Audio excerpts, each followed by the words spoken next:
Bwana Yesu apewe sifa. Tunamshukuru Mungu kwa saa mwingine tena aliyotupatia sisi watoto wake kuja miguuni pake. Jina lake litukuzwe sana. Tunao kila sababu ya kuendelea kumtumikia yeye kwa sababu anastahili kutumikiwa na kuabudiwa. Sifa, heshima na utukufu vinamstahili Mungu Muumbaji. Hakuna yeyote anayestahili kufanyiwa ibada tofauti na Mungu. Hivyo sasa kila mmoja wetu anayo sababu na wajibu wa kufanya ibada kwa Mungu Muumbaji.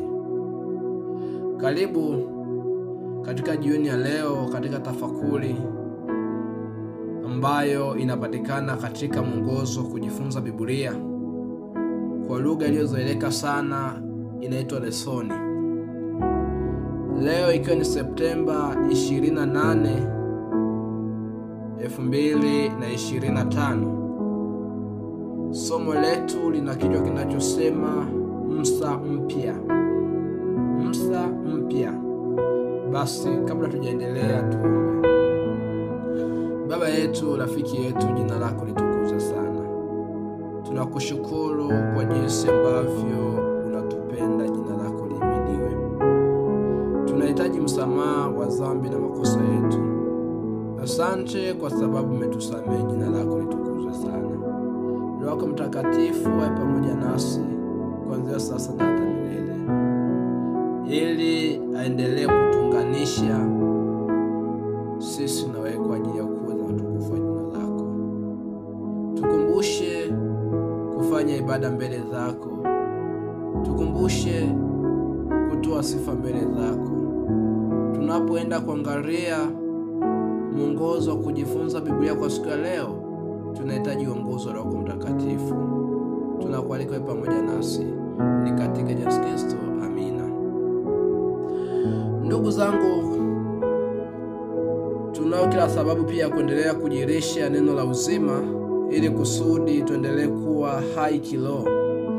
Hakuna mahali popote ambapo tunaweza tukapata uzima wa nafsi tukiliacha neno, hatutobaki salama katika maisha yetu. Somo letu la leo lina kichwa kinachosema Musa mpya. Lakini kuna maswali kama matatu ambayo yapaswa tuyatafakari kwa pamoja. Swali la kwanza ni kwa nini Yoshua anaitwa Musa mpya? Tunapoongelea Yoshua, ndiye sasa lesoni imemuita kama Musa mpya. Katika kitabu cha Yoshua ile sura ya kwanza fungu la kwanza hadi la 9, utasoma habari zake. Ukianza tunaanza kumuona jinsi ambavyo Musa anakufa. Yoshua sasa anaanza kushika nafasi ya Musa kwa ajili ya kuongoza wana wa Israeli kuwapeleka katika nchi ya ahadi. Lakini pia ukisoma katika Torati, Kumbukumbu la Torati 18 fungu la 15 hadi 22, pia tunaona kazi ambayo Musa aliifanya kwa ajili ya kuwaongoza wana wa Israeli kuwapeleka katika nchi ya ahadi. Lakini sasa Musa anapokufa, Yoshua ndiye anashikilia kijiti kwa ajili ya kuongoza wana wa Israeli. Lakini Biblia haimtaji kama Yoshua. Lesoni ya leo haimtaji kama Yoshua, ile inamtaja kama Musa mpya. Ni kwa nini namtaja? Jambo la kwanza, Mungu alimchagua rasmi kuwa mlisi wa Musa. Kumbe kitendo cha lesoni ya leo kumtaja kwamba Musa mpya ni kwa sababu alichaguliwa rasmi kuwa mlisi wa Musa baada ya Musa kuwa amekufa. Kwa maana nyingine naweza nikasema kwamba Yoshua anaonekana baada ya Musa kuwa amekufa. Kwa maana hiyo Yoshua singeonekana kama Musa singekufa. Kumbe kuna muda katika maisha yetu pia, ili kusudi uonekane katika nafasi fulani, ni pale ambapo sasa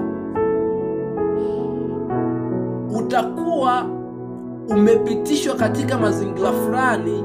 Baada ya kuwa umesimama imara katika yale mazingira, ndipo sasa unaonekana. Tunaona kwamba Musa baada ya kuwa amekufa ndipo Yoshua anaonekana. Sababu ya pili, alikuwa na roho ya ujasiri na uongozi kama wa Musa. anaitwa Musa mpya kwa sababu alikuwa na roho ya ujasiri na uongozi kama Musa. Sababu ya tatu, alifundishwa na Musa kazi ya uongozi. Kwa maana nyingine tunaweza kusema kwamba ni zao la Musa. Ndio maana tunaona Yoshua anaitwa Musa mpya, kwa sababu majukumu yote ya uongozi alifundishwa na Musa. Swali la pili, ni kwa nini Mungu anamuita Yoshua kama mtumishi wa Musa ila muiti Yoshua kama mtumishi wake, yani mtumishi wa Mungu? Ni kwa nini? Anasema jambo la kwanza, ni kwa nini anaitwa mtumishi wa Musa? Ni kwa sababu alikuwa msaidizi wa karibu sana na Musa. Tunaona kwamba katika kazi nzima ya kuongoza wana wa Israeli, Yoshua alikuwa msaidizi wa karibu sana na Musa. Kumbe ilikuwa ni mpango wa Mungu kwamba Yoshua aandaliwe kwa ajili ya kuwa nafasi fulani.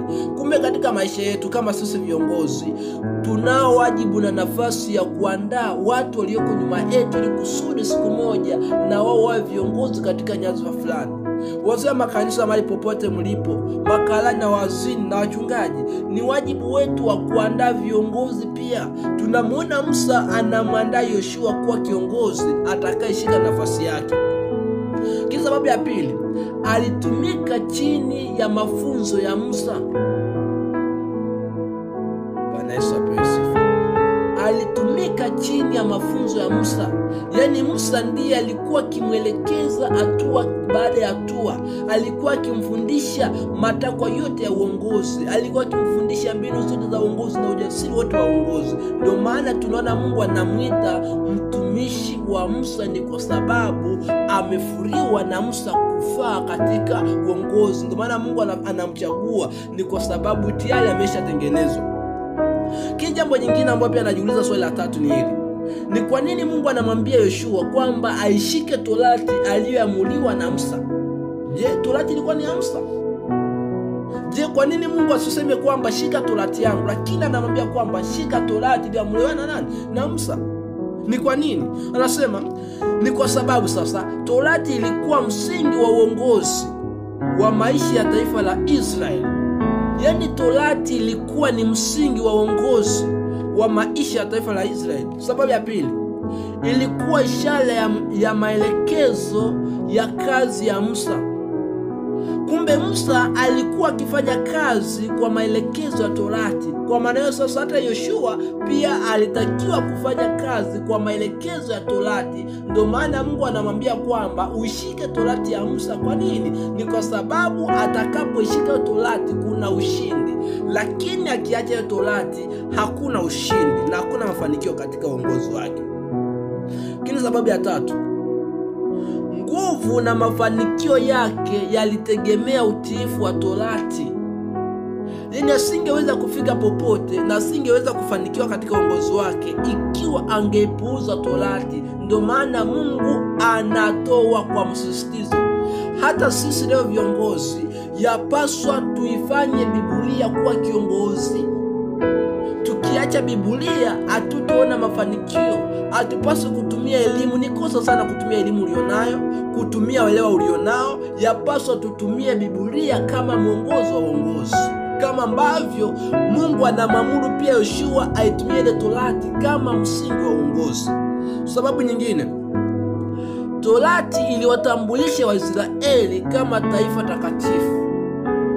Torati iliwatambulisha Waisraeli kama taifa takatifu. Hata na sisi leo viongozi, Biblia inatutambulisha kama viongozi tunaofaa. Kiongozi asiyeshika Biblia, asiyefuata maagizo ya Biblia, hafai kuongoza watu. Kwa nini? Kwa sababu elimu ni sehemu ndogo sana ya uongozi. Uelewa ulionao ni sehemu ndogo sana ya uongozi, lakini Biblia ndiyo kila kitu katika uongozi. Hivyo yapaswa tuendelee sana kushikamana na Mungu, ndipo ushindi tutaupata. Yoshua anaambiwa na Mungu, uwe na ujasiri na muwe ushujaa, kwa sababu mimi ndiye nimekuita. Kiongozi mahali popote ulipo, hata kama utashambuliwa, simama imara, Mungu yuko pamoja nao. Mungu atubariki sana, tutie nguvu. Tuombe.